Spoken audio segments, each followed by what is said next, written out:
விஜய் வந்து அவங்க மாமாவ வந்து கூட்டிட்டு வந்துட்டு என்ன பண்றாரு, வெண்ணா கிட்ட சொல்றாரு, "உன் மாமா வந்தாச்சு" அப்படின்னு சொல்லிட்டு வெண்ணாவும் வந்து அமைதியா நிக்கிறாங்க. அப்போ வந்து அவங்க மாமா வந்து இப்படி ஆயிடுச்சேன்னு சொல்லிட்டு வருத்தப்படுற மாரி பண்றாரு. அடுத்து வந்து வாம்மா வெண்ணா போலான்னோனே, வெண்ணா வர மறுக்கிறாங்க. இது என் வீடுன்னு சொல்றாங்க. அத கேட்டு வந்து விஜய் செமையா டென்ஷன் ஆயிடுறாரு. "இது உன் வீடு ஒண்ணும் கிடையாது. தயவுசெய்து என்னை விட்டு போ வெண்லா. தயவுசெய்து என்னை டிஸ்டர்ப் பண்ணாத. என் பொண்டாட்டின்னு கூட நான் வாழணும்னு ஆசைப்படுறேன். ப்ளீஸ் தயவுசெய்து இங்கேருந்து கிளம்பு" அப்படின்றாரு. அத கேட்டு வெண்ணா செமையா டென்ஷன் ஆயிடுறாங்க. நான் இங்கே பாரு விஜய், நான் உன்னை விட்டுட்டு போக முடியாது" அப்படின்றாங்க. அவங்க மாமா வந்து வம்பு பண்ணி, "நீ வாம்மா பார்த்துக்கலாம்" அப்படின்ட்டாரு. "விஜய் நீங்களும் வாங்க வெளிய. உங்ககிட்ட ஒரு முக்கியமான விஷயத்த காட்டணும்" அப்படின்னு ஒண்ணும் புரியாம விஜய் வெளிய போறாரு. பார்த்தா அங்க எல்லாருமே வர வச்சிருக்காங்க. அத பார்த்து விஜய் அதிர்ச்சி அடைகிறார். "இவங்கலாம் எதுக்கு இங்க வந்திருக்காங்க?" அப்படின்னு சொல்லிட்டு தாத்தா, பாட்டி ஓடி வந்து கேட்குறாங்க. அப்போ வந்து கரெக்ட்டா பார்த்தா எல்லா மீடியாவும் வந்திருக்காங்க. அவங்க வந்து வந்து பேட்டி காண்றாங்க. அப்போ வந்து அவங்க மாமா சொல்றாரு, "எங்க வீட்டு பொண்ண வந்து விஜய் ஏமாத்திருக்காரு. இந்த மாரி நம்பகமான வார்த்தையெல்லாம் சொல்லி கல்யாணம் பண்ணிக்கிறேன்னு சொல்லிட்டு நல்லா ஏமாத்தி விட்டுருக்காரு. எங்க பொண்ணு பாவம் அழுதுட்டுருக்கா" அப்படின்னு சொல்றாரு. அத கேட்டுட்டு, "என்ன மேடம் இவர் சொல்றதெல்லாம் உண்மையான்னு?" "ஆமா, விஜய் வந்து என்னை ஆல்ரெடி கல்யாணம் பண்ணாரு. நான் தான் அவருக்கு முதல் மனைவி. இப்போ 2வது கல்யாணம் வேற பண்ணியிருக்காரு. அதனால வந்து என்னோட புருஷனை என் கூட சேர்த்து வைங்க. தயவுசெய்து நீங்க தான் ஹெல்ப் பண்ணணும்" அப்படின்ற மாரிலாம் சொல்றாங்க. அதெல்லாம் கேட்டு, "என்ன சார் இப்படி சொல்றாங்கன்னோனே" "அவ சொல்றது எல்லாம் பொய். தயவுசெய்து நம்பாதீங்க. எல்லாரும் முதல்ல எல்லாத்தையும் ஆஃப் பண்ணுங்க. என்ன நினச்சிட்டு இருக்கீங்க மனசுல? எனக்கு ஒரு தடவ தான் கல்யாணம் ஆச்சு. அது என் ஒய்ஃப் காவேரி மட்டும்தான். தேவையில்லாமலாம் வந்து பேசிட்டு இருந்தீங்கன்னா நல்லா இருக்காது. இவ சொல்றதெல்லாம் கேட்காதீங்க" அப்படின்னு சொல்லிட்டு பயங்கரமா கத்தி விடுறாரு. இது எல்லாத்தையும் காவேரி கேட்குறாங்க. கேட்டு அதிர்ச்சி அடைகிறாங்க. வீட்ல எல்லாரும், "என்னடி இது இப்படி நடந்துட்டுருக்கு? அந்த பொண்ணு பார்த்தியா? இப்படி வந்து பார்த்துக்கணும் ஒரு மனுஷனை எப்படி கேவலப்படுத்துறான்னு சொல்லிட்டு" அப்படின்னு சொல்லிட்டு பாட்டி சொல்றாங்க. "எல்லாம் வேணும். என் பொண்ணை கஷ்டப்படுத்தினார்ல, அதுக்கு தான் அனுபவிக்கிறாரு" அப்படின்ற மாரி சொல்றாங்க அவங்க அம்மா. அதை கேட்டு காவேரி வந்து பயங்கரமா அழறாங்க. அவங்களால தாங்கிக்கவே முடியல. பாவம் விஜய் இவ்வளோ கஷ்டப்படுறாரு அப்படின்னு சொல்லிட்டு மனசு கலங்குறாங்க. இங்க வந்து என்ன பண்றாரு, விஜய் வந்து எல்லார்கிட்டயும் சொல்றாரு, "இங்க பாருங்க, எனக்கு கல்யாணம் ஆயிடுச்சு. எனக்கு ஒய்ஃப் இருக்கா. தேவையில்லாத பிரச்சனை இல்லை இந்த பொண்ணு பண்ணிட்டுருக்காங்க.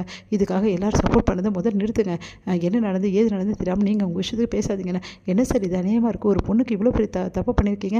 தயவு செய்து சொன்னால் புரிஞ்சுக்கங்க. நான் எந்த தப்பும் பண்ணலை. வேணும் தான் அவங்க இதை எல்லாத்தையும் பண்ணிட்டுருக்காங்க. அவங்க பேச்செல்லாம் யாரும் நம்பாதீங்கன்னு" விஜய் எவ்வளோ சொல்லி பார்க்குறாரு. அவங்க கேட்க மாட்டேங்கிறாங்க. இதெல்லாம் பார்த்து வெண்பா வந்து சிரிக்கிறாங்க. "இங்கே பாரு விஜய், உனக்கு நான் கொஞ்சம் டைம் தான் தருவேன். சீக்கிரமாகவே ஒரு முடிவெடு. நான் வேணுமா உன்னோட அந்த காவேரி வேணுமான்னு சொல்லிட்டு. அவள் வேணும்னா அப்புறம் நான் என்ன செய்வேன்னு எனக்கே தெரியாது. புரியுதா?" அப்படின்னு சொல்லிட்டு போகிறாங்க. அதை கேட்டுட்டு வந்து விஜய் பயங்கரமாக டென்ஷன் ஆகிடுச்சு. இப்படி நடந்துருச்சுன்னு சொல்லிட்டு செம்மையாக கடுப்பாகிறாரு. தாத்தா, பாட்டி, "என்னப்பா இது? இந்த பொண்ணு இப்படிலாம் பண்ணுறா" அப்படின்னு சொல்கிறாங்க. "அதான் பாட்டி எனக்கும் புரியல" அப்படின்னு சொல்லிட்டு விஜய் வந்து அப்படியே உட்காந்துருக்காரு. "நான் அப்போவே படித்து சொன்னேனடா, இந்த பொண்ணை வீட்டுக்கு கூட்டின்னு வராத, வெளியவே வச்சு ட்ரீட்மெண்ட் கொடுன்னு. கேட்டியா? இப்போ பார்த்தியா இந்த பொண்ணுக்கு என்ன பண்ணிட்டேன்?" "ஆமாம், நான் பாம்புக்கு பால் வாத்தா அது கொத்த தானே செய்யும். அதே தான் இவளும் பண்ணியிருக்கா. இவெல்லாம் ஒரு பொண்ணா?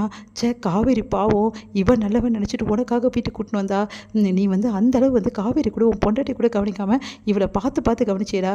இன்றைக்கி பார்த்தியா இவ உன்னை வந்து எப்படி அசிங்கப்படுத்தி விட்டுருக்கான்னு சொல்லிட்டு எல்லாரும் உனக்கு கேவலமாக பேசுகிறாங்கடா. இந்த பொண்ணுலாம் ஒரு பொண்ணாடா, இப்படி பண்ணிட்டாளே" அப்படி சொல்லிட்டு பாட்டி வருத்தப்படுறாங்க. உடனே விஜய் யோசிக்கிறாரு. "அன்னைக்கே காவேரி சொன்னா தாத்தா என்கிட்ட, அவளோட குணம் வந்து சரியில்லைங்க. இந்த மாதிரி இருக்கவங்க கண்டிப்பாக சாஃப்டாக இருக்க மாட்டாங்கன்னு சொன்னா. நான் தான் இல்லை, வந்து அப்படிப்பட்டவ கிடையாதுன்னு சொன்னேன். ஆனால் இன்றைக்கி நான் சொன்னதை நினச்சி வெட்கப்படுறேன் தாத்தா. என்னையும் நினச்சி நான் ரொம்ப வேதனைப்படுறேன். நான் ரொம்ப பெரிய தப்பு செஞ்சுட்டேன் தாத்தா.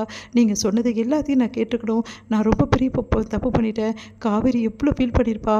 அவள் மனசை நான் நோக்கடிச்சதுக்கு எனக்கு இதெல்லாம் தேவை தாத்தா" அப்படின்னு சொல்லிட்டு மனசில் வந்து கஷ்டப்பட்டு அழறாரு. விஜய், "அழாதடா, நீ எந்த தப்பும் பண்ணலடா. நீ எல்லாருக்கும் நல்ல தண்டை செய்யணும்னு நினச்ச. ஆனால் என்ன பண்ணுறது, விதிவசத்தால் இந்த மாதிரி ஆயிடுச்சு. நீ கவலைப்படுறதா, எந்த பிரச்சனையும் எல்லாம் தீர்ந்துரும்டா. அந்த பொண்ணு சொல்லிட்டா அது உண்மையாயிடுமா. நீ எதுவும் ஃபீல் பண்ணாதடா" அப்படின்னு சொல்லிட்டு தாத்தாவை தான் சொல்லிட்டு இருக்காரு. அதுக்கு வந்து விஜய் வந்து இப்படி ஆயிடுச்சுன்னு சொல்லிட்டு மனசு கஷ்டப்பட்டு அழறாரு. தாங்க